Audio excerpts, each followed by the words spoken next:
네, 여러분 만나서 반갑습니다. 저는 삼일교회에서 고등부를 섬기고 있는 박경원 목사라고 합니다. 여러분 오늘 하루 어떠셨습니까? 여러분들 가운데는 정말 시간 가는 줄 모르고 정신없이 사시다가 이 자리에 나오신 분들도 계실 것입니다. 또 반면에 매일 반복되는 일상 가운데 무료하고 적적하게 시간을 보내시다가 이 자리에 나오신 분들이 이 자리에 있는 줄 믿습니다. 그런데 한번 이렇게 생각해 보면 어떨까 싶습니다. 내가 그냥 당연하다고 생각했던 그 모든 것들이 마지막이다. 내가 오늘 당연할 것이라고 여겨왔던 그 모든 것들이 마지막이다 라고 한번 생각해 보시길 바랍니다. 이렇게 한번 예를 들어 볼까요? 마지막 출근. 벌써 좋아하시는 분들이 계시는 것 같은데. 그리고 마지막 업무, 그리고 마지막 퇴근. 그리고 학생들도 이 자리에 계실 것 같으니까 마지막 등교, 그리고 마지막 수업. 어떻게 다가오십니까?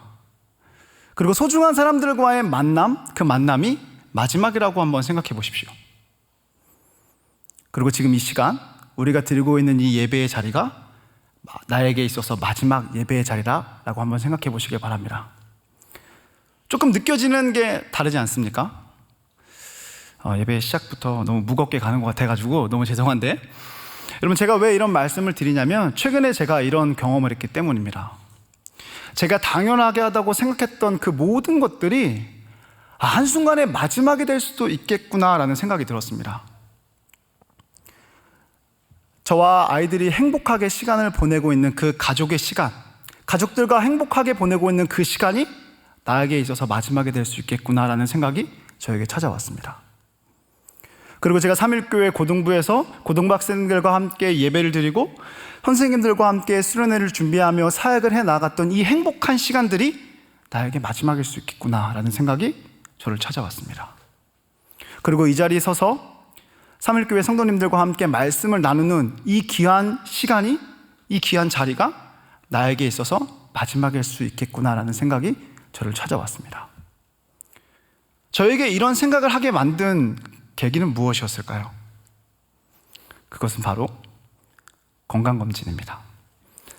네, 답은 여러분 아무것도 아닐 것 같다라고 생각이 들지만 건강검진을 하고 예약을 하고 진행하는 과정 가운데 저는 많은 생각을 하게 됐습니다. 일단 건강검진을 하라는 연락을 받고 홈페이지에 접속을 해서 제가 검사 받아야 될 내용들을 확인하고 신청을 했습니다. 그래서 오래전부터 대장 내시경, 위내시경을 한번 받아야 되겠다 생각이 들어서 이렇게 체크를 하고 신청을 마무리했습니다. 그리고 검사 날이 다가오면 다가올수록 저에게 불안감이 스물스물 찾아오는 것입니다. 검사 날이 다가오는데 만약에 검사해가지고 내가 알고 있지 못한 병이 발견되면 어떡하지? 대장 내시경을 했는데 정말 좋지 않은 결과가 나오면 어떡하지? 이런 불안감이 스물스물 저에게 찾아왔습니다. 근데 제가 이렇게 걱정을 하는 이유는 나름대로의 합당한 이유가 있습니다. 지금은 건강하시지만 사실 저희 어머니께서는 대장암을 앓으셨습니다. 그래서 대장암 3기에 발견이 돼서 정말 하나님의 은혜로 수술이 잘 이루어지고 지금 치료를 잘 받으셔서 건강하게 계십니다. 일단 가족력으로 대장암이 있습니다. 그리고 저희 아버지는 혈압이 높으십니다. 그래서 혈압약을 계속해서 드시고 계십니다.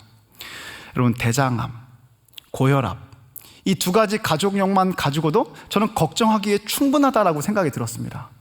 그리고 검사 결과 하다가 또 다른 질병이 발견되면 어떡할까 이렇게 노심초사하는 가운데 있었습니다. 그래서 저를 이렇게 노심초사하는 저를 안타까운 시선으로 바라보는 한 사람이 있었습니다. 그 사람은 누구냐면 저희 아내였습니다. 목사가 돼가지고 말이야 이렇게 얘기를 하면서 아내는 평소 저의 식습관에 대해서 굉장히 많은 불만을 가지고 있습니다. 저는 저 나름대로 건강하게 챙겨 먹는다고 하는데 아내 입장에선 그렇게 보이지 않는 것 같습니다. 그러면서 저에게 대뜸 이렇게 합니다. 이 얘기를 합니다. 대장 내시경을 해서 뭐가 안 나오면 이상한 거야. 반드시 뭐가 나올 거야. 이렇게 얘기를 하면서 저의 긴장을 풀어주려고 하는 건지 아니면 격려를 하는 건지 그런 아리송한 말을 저에게 하는 것입니다. 여러분 그런데 이 시간을 통하여서 정말 저는 다시 한번 뼈저리게 깨달았습니다. 정말 내가 건강하게 하루하루 살아가는 게 하나님의 은혜구나. 그냥 당연하다라고 여기면서 살아왔던 이 모든 시간들이 하나님의 은혜로 내가 살아온 것이구나. 하나님의 은혜가 아니면 나는 단 한순간도 살아갈 수 없는 연약하고 정말 미천한 존재구나 라는 사실을 제가 깨닫게 됐습니다. 여러분, 검산날이 되었습니다. 기다리고 기다리던 대장내시경을 잠이 든 채 받았습니다. 그리고 결과가 나왔다고 해서 의사 선생님 앞에 딱 섰습니다. 얼마나 제 마음이 조마조마했을까요? 의사 선생님께서 이렇게 얘기하십니다. 대장내시경 했는데 깨끗하시네요? 이렇게 얘기하는 겁니다. 여러분, 근데 저는 깨끗하시네요 라는 그 말이 정말 그렇게 은혜로울 수 있다는 걸 처음 깨달았습니다. 그 이야기를 듣는 순간 정말 마음이 탁 놓이면서 정말 기뻤습니다. 그리고 검사를 끝나고 그 병원을 나오는데 마치 기분이 교도소를 출소한 사람이 이런 기분이지 않을까, 이런 생각이 들 정도로 정말 세상이 달라 보였습니다. 그리고 식당에 가서 밥을 먹는데 그 밥알 하나하나가 얼마나 은혜롭게 보이는지 그 식사를 잊을 수가 없습니다. 여러분, 한번 근데 진지하게 다시 한번 생각해 보시길 바랍니다. 여러분들이 당연하다고 생각했던 그 모든 것들이 마지막이다. 여러분들이 하고 있는 그 일이 마지막이다 라고 생각이 들 때에 여러분들은 무엇을 하시겠습니까? 또 무슨 말을 하시겠습니까? 저는 여러분들이 보는 것과 같이 목사입니다. 저는 목사는 하나님의 말씀을 전하는 사람이라고 생각을 합니다. 그렇다고 한다면 저에게 이 상황을 한번 대입시켜 보면, 제가 이 자리에 서서 설교를 하는 게 마지막이라고 한다면 저는 어떤 말씀을 여러분들에게 전해야 할까요? 이러한 고민과 걱정에 빠져 있을 즈음에 하나님께서는 저를 디모데후서의 말씀으로 인도해 주셨습니다. 그리고 이 수요 예배를 준비하는 가운데 디모데후서의 말씀을 묵상하게 하시고 그 가운데 저에게 많은 은혜를 부어주셨습니다. 그래서 이 시간 저와 함께 디모데후서의 말씀을 살펴보시는 가운데 하나님께서 저에게 부어주셨던 그 놀라운 은혜가 이 자리에 함께 하시는 분들과 나누어지는 시간이 되기를 주님의 이름으로 간절히 소망합니다. 이 시간 우리 같이 한번 말씀 들어가 보도록 하겠습니다. 여러분, 디모데후서의 말씀 여러분 잘 알고 계시는 것처럼 편지입니다. 누가 쓴 편지냐면 바울이 쓴 편지입니다. 그런데 이 디모데후서의 편지가 어떤 내용을 담고 있는지 잘 이해하기 위해서는 지금 바울이 어떤 상황에서 이 편지를 썼는가를 확인해 볼 필요가 있습니다. 여러분, 우리 디모데후서 4장 6절부터 8절까지의 말씀 한번 읽어보도록 하겠습니다. 디모데후서 4장 6절부터 8절입니다. 같이 읽겠습니다. 시작. 전제와 같이 내가 벌써 부어지고 나의 떠날 시각이 가까웠도다. 나는 선한 싸움을 싸우고 나의 달려갈 길을 마치고 믿음을 지켰으니 이제 후로는 나를 위하여 의의 면류관이 예비되었으므로 주 곧 의로우신 재판장이 그날에 내게 주실 것이며 내게만 아니라 주의 나타나심을 사모하는 모든 자에게 도니라. 아멘. 여러분, 딱 느껴지지 않습니까? 바울이 지금 뭐를 직감하고 있냐면 이제 내가 죽는구나, 죽음을 직감하고 있습니다. 죽음을 직감한 바울이 펜을 들었습니다. 그리고 편지를 씁니다. 여러분, 누구에게 편지를 쓸까요? 지금 바울의 상황을 다시 한번 잘 기억해 보시길 바랍니다. 내가 이제 곧 죽는다는 사실을 깨달았습니다. 그리고 누군가에게 편지를 써야겠다는 마음이 들었고 펜을 들었습니다. 당연히 바울에게 있어서 가장 소중하고 중요한 사람에게 이 편지가 쓰여졌을 것입니다. 과연 그 사람이 누구일까요? 우리 2절 말씀 같이 한번 읽도록 하겠습니다. 디모데후서 1장 2절입니다. 시작. 사랑하는 아들 디모데에게 편지하노니 하나님 아버지와 그리스도 예수 우리 주께로부터 은혜와 긍휼과 평강이 내게 있을지어다. 아멘. 여러분, 바울이 디모데를 향해서 표현을 합니다. 그런데 어떻게 표현하냐면 사랑하는 아들 디모데라라고 표현을 합니다. 여러분들 알고 계시는 것처럼 바울은 결혼을 하지 않은 것으로 알려져 있습니다. 친아들이 없는 바울이 디모데를 가리켜 아들 디모데라고 이야기를 합니다. 어떤 의미일까요? 바로 영적 아들이라는 의미입니다. 근데 그 영적 아들인 디모데를 향하여서 사랑하는 아들 디모데에게 편지하노니 라고 이야기를 합니다. 뭔가 중요한 사람인 건 알겠지만 바울과 디모데의 관계가 얼마나 애틋하고 얼마나 깊이 있는 관계인가는 좀처럼 느껴지지 않습니다. 그럼 우리 3절과 4절의 말씀을 통해서 한 번 더 바울과 디모데의 관계를 살펴보도록 하겠습니다. 3절과 4절입니다. 같이 읽겠습니다. 시작. 내가 밤낮 간구하는 가운데 쉬지 않고 너를 생각하여 정결한 양심으로 조상적부터 섬겨오는 하나님께 감사하고 내 눈물을 생각하여 너 보기를 원함은 내 기쁨이 가득하게 하려 함이니. 아멘. 여러분, 바울은 지금 감옥에 갇혀 있습니다. 그리고 죽음을 직감했고 그 가운데 편지를 쓰고 있습니다. 얼마나 절박한 심정이었겠습니까? 죽음을 앞둔 사람이 하나님께 기도하기 시작합니다. 3절과 4절의 말씀을 보면 밤낮 간구했다라고 합니다. 죽음을 앞둔 사람이 하나님께 간절히 기도하니까 얼마나 애틋한 기도를, 간절한 기도를 드렸겠습니까? 근데 그 기도하는 가운데 바울의 머릿속에 떠나지 않는 한 사람이 있습니다. 그 사람이 누구냐면 디모데입니다. 죽음을 앞둔 사람이 하나님께 간절히 기도하는 가운데 계속해서 바울의 머릿속에 디모데가 떠오릅니다. 여러분, 기도하는 가운데 떠오르는 사람이 있으면 당연히 그 사람을 위해 뭐 하게 됩니까? 기도하게 될 수밖에 없습니다. 바울은 죽음을 앞둔 그 간절하고 절박한 심정 가운데 디모데를 계속해서 생각하고 디모데를 위해 기도합니다. 그리고 뭐라고 얘기하냐면 디모데와 바울이 헤어질 때 디모데가 흘렸던 그 눈물을 기억합니다. 그리고 디모데에게 이렇게 얘기합니다. 내가 너를 보고 싶다. 내가 너를 다시 만나게 된다면 내가 정말 기쁠 것 같다라고 얘기합니다. 여러분, 더 이상 어떤 설명이 필요하겠습니까? 바울과 디모데의 관계는 절박한 상황 가운데 떠나지 않고 생각을 하면서 서로 기도를 해주고 헤어졌던 그 순간을 기억하면서 잊지 못할 애틋하고 각별한 사이였습니다. 자, 바울이 디모데에게 이런 상황 속에서 편지를 썼습니다. 우리는 자연스럽게 궁금해질 수밖에 없습니다. 과연 바울은 디모데에게 어떤 내용의 편지를 썼을까? 여러분, 사실 이 디모데후서의 말씀 1장부터 4장까지의 말씀을 한 절 한 절 묵상하기 시작을 하면 여러분, 오늘 지금 시작한다고 해도 내일 저녁이 돼도 다 끝낼 수가 없을 것 같습니다.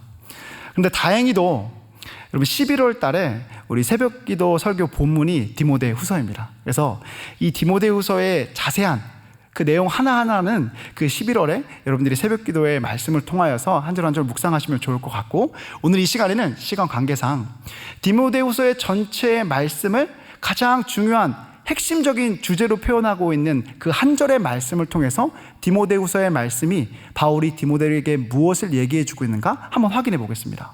우리 1장 8절 말씀 같이 보겠습니다. 디모데후서 1장 8절입니다. 시작. 그러므로 너는 내가 우리 주를 증언함과 또는 주를 위하여 갇힌 자 된 나를 부끄러워하지 말고 오직 하나님의 능력을 따라 복음과 함께 고난을 받으라. 여러분, 먼저 한번 앞에 부분을 잘 보시기 바랍니다. 바울은 먼저 뭘 얘기하냐면 우리 주를 증언함과 예수 그리스도를 증언하는 것과 그 예수 그리스도를 증거하는 것과 그리고 주를 위하여 갇힌 자 된 나를 부끄러워하지 말라라고 얘기합니다. 쉽게 바꿔 얘기하면 예수 그리스도를 부끄러워하지 말고 예수 그리스도를 전하다 붙잡힌 나를 부끄러워하지 말라라고 얘기합니다. 그런데 사실 바울의 강조점은 여기에 있지 않습니다. 여러분, 우리의 눈을 8절의 후반부로 한번 향해 보시길 바랍니다. 자, 후반부를 보면 이렇게 얘기합니다. 제가 읽겠습니다. 오직 하나님의 능력을 따라 복음과 함께 고난을 받으라.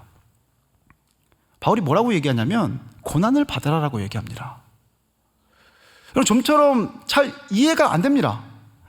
아니, 바울이라는 사람이 죽음을 앞둔 그 절박한 상황 속에서 가장 소중한 사람인 디모데에게 한다는 말이 고난을 받으라는 말입니다. 여러분, 이해가 되십니까? 근데 이 바울의 의도를 잘 이해하기 위해선 그 고난을 받으라는 말 앞에 부분을 놓치지 말아야 합니다. 여러분, 같이 한번 우리 8절 말씀 다시 한번 읽어보도록 하겠습니다. 시작. 그러므로 너는 내가 우리 주를 증언함과 또는 주를 위하여 갇힌 자 된 나를 부끄러워하지 말고 오직 하나님의 능력을 따라 복음과 함께 고난을 받으라. 아멘. 여러분, 바로 이 말씀이 바울이 디모데 후서 이 편지를 통해서 디모데에게 하고 싶었던 말입니다. 고난을 받으라. 그런데 그냥 고난을 받는 것이 아닙니다. 무엇과 함께입니까? 복음과 함께 고난을 받으라 라고 이야기를 합니다.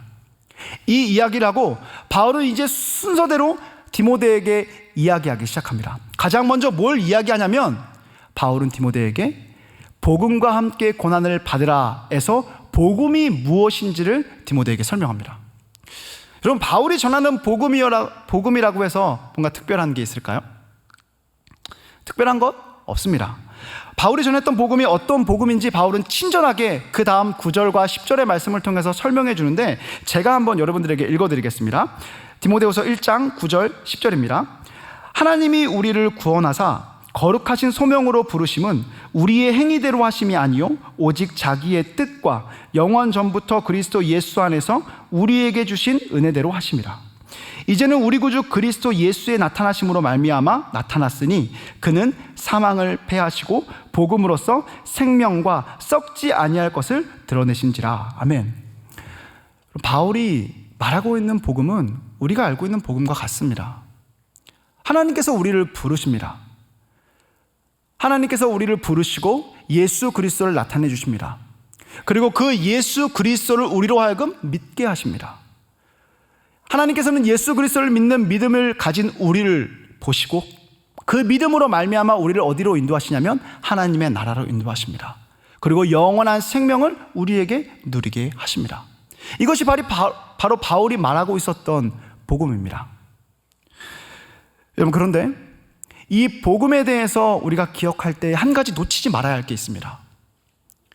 그것은 바로 이 복음을 통하여서 구원이 이루어지는 과정 가운데 그 밑바탕에 무엇이 깔려 있는가를 우리는 분명히 알아야 합니다. 그것은 무엇이냐면 바로 하나님의 은혜입니다. 하나님께서 수많은 사람들 가운데 우리를 부르셨습니다. 여러분, 하나님의 은혜로밖에 설명될 수가 없습니다. 우리를 부르셨을 뿐만 아니라 우리로 하여금 어떻게 하십니까? 예수 그리스도를 믿는 믿음을 허락해 주십니다. 여러분, 믿음을 허락해 주시는 것, 이건 무엇입니까? 하나님의 은혜입니다. 그리고 허락해 주신 믿음으로 말미암아 우리를 어디로 이끌어 주시냐면 하나님의 나라로 이끌어 주셔서 영원한 생명을 누리게 하십니다. 이것 또한 무엇입니까? 하나님의 은혜입니다. 복음을 통하여서 구원이 이루어지는 그 과정 가운데 그 밑바탕에 깔려있는 것은 무엇이냐면 하나님의 은혜라는 사실을 우리는 분명히 기억해야 합니다. 자, 바울은 이렇게 먼저 복음과 함께 고난을 받으라 라는 그 메시지를 전하면서 복음이 무엇인지를 디모데에게 설명을 합니다. 그리고 이어서 바울은 한 걸음 더 나아갑니다. 복음이 무엇인지를 알았다고 한다면 이제 바울은 내가 이 복음을 얼마만큼 확신하며 살았는가를 디모데에게 알려주기 시작합니다. 여러분, 근데 제가 굳이 설명드리지 않아도 얼마나 바울이 복음에 대해서 진심인 사람인 거 우리 너무나 잘 알고 있지 않습니까? 전도 여행을 떠납니다. 고통과 고난을 당합니다. 그 누구보다 복음에 대한 열정으로 살았던 사람이 바울이라는 사실을 우리는 너무나 잘 알고 있습니다. 자, 그런데 바울은 자신이 확신하고 있는 그 복음에 대해서 이렇게 얘기합니다. 우리 같이 읽겠습니다. 디모데후서 1장 12절 말씀입니다. 시작. 이로 말미암아 내가 또 이 고난을 받되 부끄러워하지 아니함은 내가 믿는 자를 내가 알고 또한 내가 의탁한 것을 그 날까지 그가 능히 지키실 줄을 확신함이라. 아멘. 여러분, 바울은 죽음을 앞둔 그 상황 속에서도 복음을 부끄러워하지 않습니다. 그러면서 뭐라고 얘기하냐면 내가 하나님을 안다. 하나님께서는 내가 전하고 있는 이 복음을 반드시 이루시고 성취하실 분이라는 사실을 나는 확신하고 있다라고 이야기를 합니다. 그러면서 죽음을 앞둔 이 상황 속에서도 바울은 끝까지 복음에 대한 확신을 저버리지 않습니다. 여러분, 바울이 복음 때문에 겪었던 수많은 고통들 한번 곰곰이 생각해 보시길 바랍니다. 일단 지금 바울이 어디 있습니까? 복음을 전하는 것 때문에 감옥에 갇혀 있습니다. 그리고 바울은 매질을 당하기도 했습니다. 복음 때문에 바울은 육체적인 고통과 고난을 겪어야만 했습니다. 근데 이것뿐만 아닙니다. 여러분, 바울이 열심히 복음을 전하자 사람들이 바울을 따르기 시작합니다. 그런데 그 사람들 가운데 어떤 사람들이 생겨나냐면 바울을 떠나가는 사람들이 생겨납니다. 바울을 배신하며 떠나가는 사람들이 생겨납니다. 여러분, 그 사람들을 바라보면서 바울이 얼마나 안타까웠겠습니까? 바울은 육체적인 고난뿐만 아니라 정신적인 고난도 복음 때문에 겪어야만 했습니다. 그런데 여러분, 육체적인 고난과 정신적인 고난을 넘어서 지금 바울은 그보다 더한 고난 앞에 직면해 있습니다. 어떤 고난일까요? 죽음의 고난입니다. 이제 곧 죽는다는 사실을 바울은 알고 있습니다. 근데 그 가운데 바울의 복음에 대한 확신은 저버리지 않습니다. 끝까지 복음에 대한 확신을 붙들고 의지하며 나아가는 바울의 모습을 우리는 확인해 볼 수가 있습니다. 여러분, 이렇게 바울은 자신이 확신하고 있는 복음을 전할 뿐만 아니라 이제 여기서 한 걸음 더 나아가 디모데에게 이 복음에 능력이 있다는 사실을 깨닫게 해줍니다. 그럼 복음에 어떤 능력이 있을까요? 지금 바울이 놓여있는 상황을 한번 기억해 보시길 바랍니다. 지금 감옥에 있습니다. 복음을 전하며 여기저기를 돌아다녀야 하는 바울이 지금 감옥에 갇혀 있습니다. 바울이 감옥에 갇혀 있고 매여 있다고 하여서 여러분, 바울이 전했던 복음 또한 바울과 함께 감옥에 매여 있고 갇혀져 있었을까요? 바울은 그렇지 않다라고 분명하게 이야기합니다. 여러분, 디모데후서 2장 9절 말씀 우리 같이 한번 읽겠습니다. 디모데후서 2장 9절 말씀입니다. 시작. 복음으로 말미암아 내가 죄인과 같이 매이는 데까지 고난을 받았으나 하나님의 말씀은 매이지 아니하니라. 아멘. 바울은 뭐라고 얘기합니까? 나는 비록 매여 있지만 내가 전했던 그 복음은 매여 있지 않는다. 하나님의 말씀, 복음이 속한 그 하나님의 말씀은 절대로 매여 있을 수가 없다라고 이야기하면서 매이지 않는, 그 어떤 상황 속에서도 매이지 않는 복음의 능력을 바울은 디모데에게 이야기해 주고 있습니다. 여러분, 복음에 이러한 능력이 있다는 사실을 믿으십니까? 여러분, 이 복음에 매이지 않는 능력의 증거가 있습니다. 증인이 있습니다. 누굴까요? 바로 저와 여러분들입니다. 바울이 감옥에 갇혀 있었습니다. 하지만 복음은 매이지 않았습니다. 다른 사람들을 통하여서 하나님의 선하신 뜻과 계획과 은혜 가운데 그 복음은 흘렀습니다. 그리고 어디에까지 이르렀습니까? 오늘날 이 시대를 살아가고 있는 저와 여러분들 가운데 전해졌습니다. 그리고 그 복음의 기쁜 소식으로 말미암아 저와 여러분들이 예수 그리스도를 믿고 그 믿음으로 말미암아 하나님의 나라를 소망하며 살아가는 귀한 역사가 일어났습니다. 여러분, 이것이야말로 복음의 능력이라는 사실을 기억하시길 바랍니다. 저와 여러분들이 바로 이 매이지 않는 복음의 능력, 그 능력의 증거이고 증인이라는 사실입니다. 여러분, 이쯤에서 오늘 지금까지 우리가 살펴봤던 말씀을 한번 정리하면 좋을 것 같습니다. 일단 바울이 죽음을 직감했습니다. 죽음을 직감한 바울이 펜을 들어서 편지를 씁니다. 누구에게 편지를 쓸 수밖에 없을까요? 자기에게 있어서 가장 소중한 사람, 동역자인 디모데에게 편지를 씁니다. 근데 그 편지의 내용을 간단하게 요약하면 이렇습니다. 복음과 함께 고난을 받으라 라고 이야기합니다. 그러면서 바울은 순서대로 그 이야기에 대해서 설명해 나아가기 시작합니다. 복음이란 무엇인가? 그리고 내가 그 복음에 대해서 얼마만큼 확신을 가지고 살아왔는가? 디모데에게 이야기해 줍니다. 그리고 마지막으로 무엇을 얘기하냐면 복음에 대한 능력을 디모데에게 이야기합니다.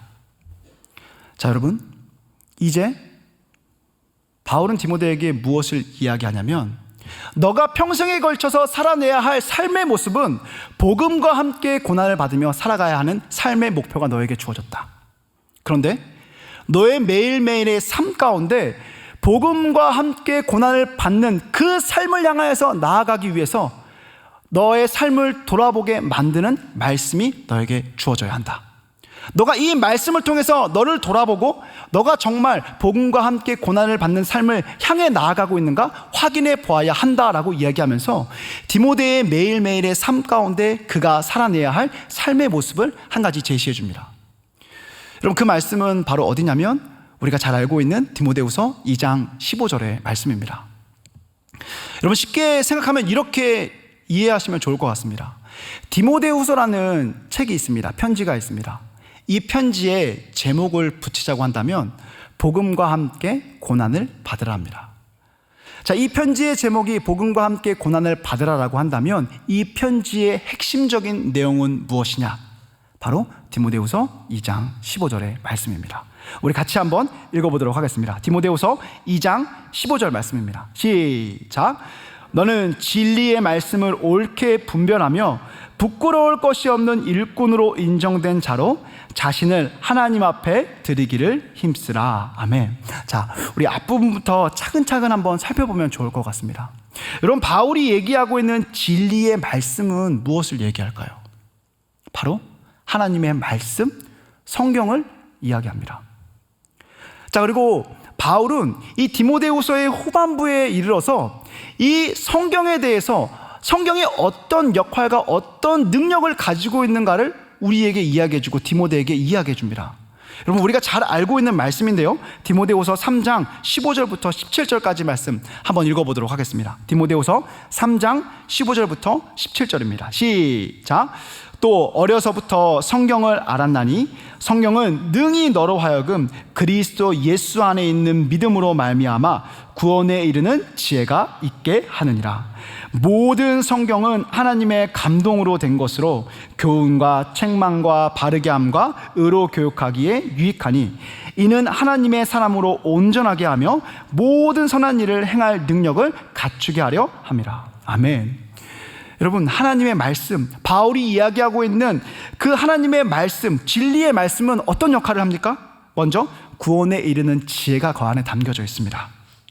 하나님의 사람으로 온전하게 하는 지혜가 담겨져 있습니다. 그리고 모든 선한 일을 행할 능력을 갖출 수 있도록 우리를 도와줍니다. 바울은 이 성경을 이야기하면서, 이 하나님의 말씀을 이야기하면서 디모데에게 이야기하고 있는 겁니다. 너는 진리의 말씀, 구원에 이르는 지혜가 있고 하나님의 사람으로 온전하게 하며 모든 선한 일을 행할 능력을 가지고 있는 그 하나님의 말씀을 옳게 분별하라 얘기합니다.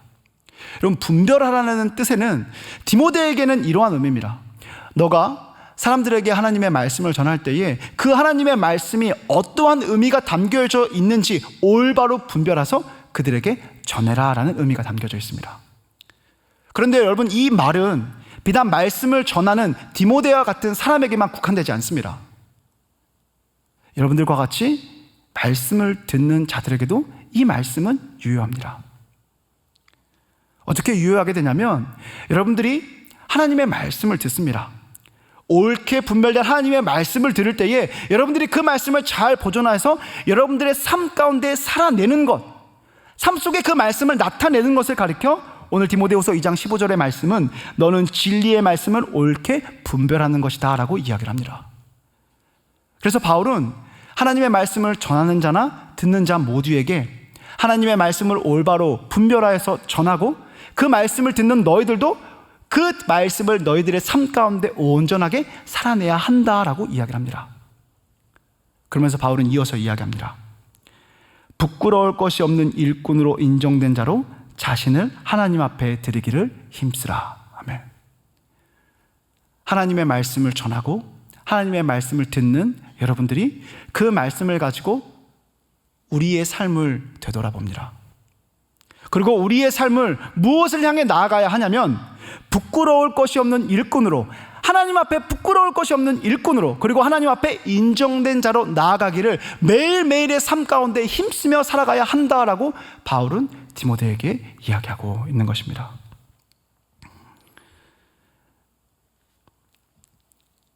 여러분, 바울은 이렇게 복음과 함께 고난을 받으라 라는 메시지와 더불어서 이 메시지를 삶 가운데, 하루하루의 삶 가운데 점검해야 할 시금석과 같은 말씀으로 디모데후서 2장 15절의 말씀을 디모데에게 줍니다.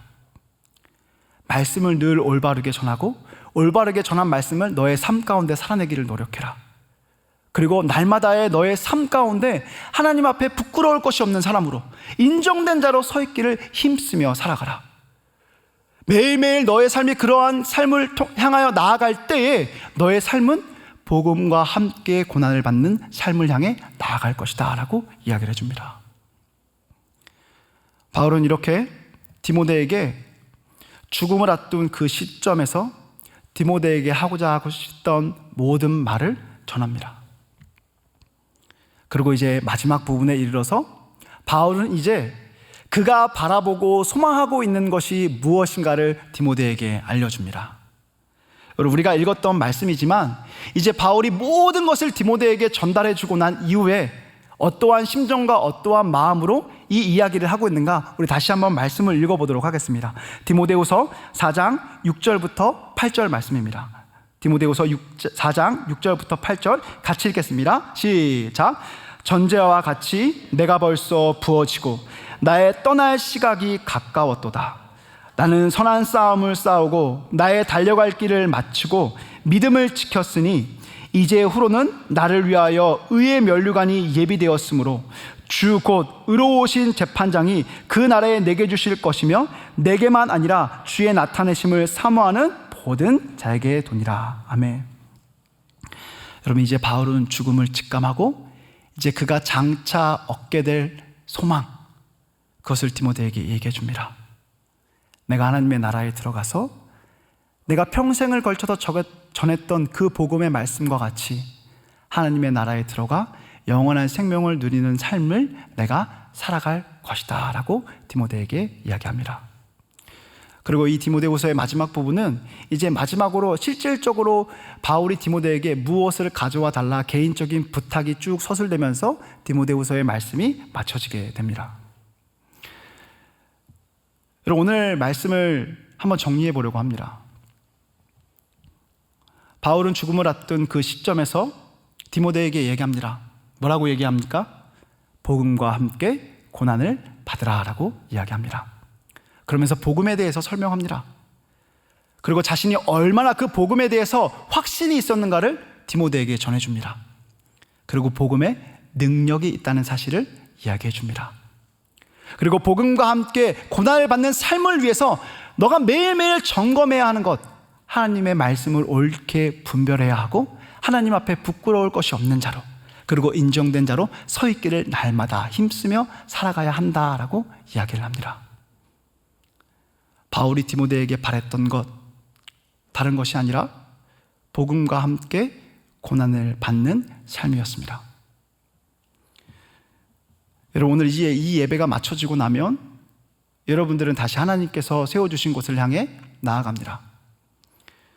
그곳에 서 있다 보면 물론 우리를 즐겁게 하고 기쁘게 하는 일들도 찾아오지만 우리를 힘들게 하고 우리를 어렵게 하는 고난, 고통, 어려운 문제들이 어김없이 찾아옵니다.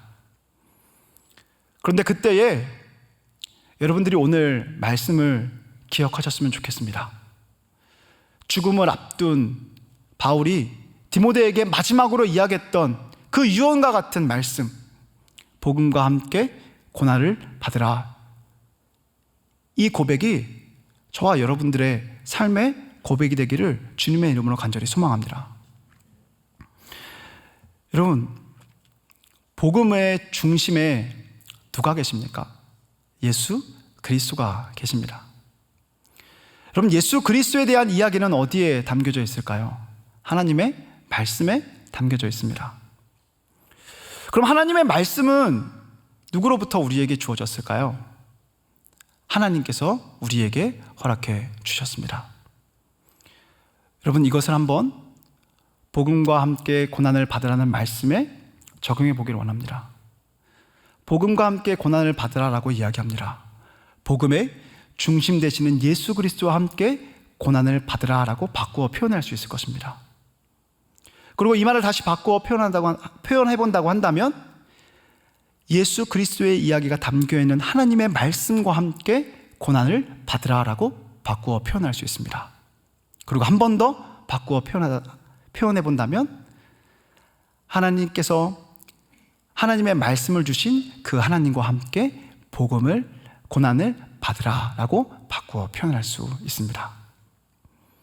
여러분, 복음과 함께 고난을 받으시길 바랍니다. 예수 그리스도와 함께 고난을 받으시길 바랍니다. 하나님의 말씀과 함께 고난을 받으시길 바랍니다. 그리고 하나님과 함께 고난을 받는 삶이 저와 여러분들의 삶이 되기를 주님의 이름으로 간절히 소망합니다. 이 시간 우리 간절히 기도하고 찬양하며 나아갈 때에 우리가 복음과 함께 고난을 받기 위해서 꼭 하나님께 간구해야 하는 것이 있습니다. 그것은 바로 하나님의 은혜입니다. 복음과 함께 고난을 받기 위해서 우리가 아무리 노력해보지만 우리의 힘으로는 살아낼 수 없습니다. 하나님의 은혜가 있어야 하고 성령 충만케 하심이 우리에게 부어져야 합니다. 그 하나님의 은혜가 우리에게 주어질 때에 우리가 복음과 함께 고난을 받을 수 있습니다. 예수 그리스도와 함께 고난을 받을 수 있고 하나님의 말씀과 함께 고난을 받을 수 있으며 하나님과 함께 고난을 받을 수 있는 것입니다. 이 시간 그 하나님의 은혜를 우리 간절히 사모하며 우리 찬양하며 나아가도록 하겠습니다.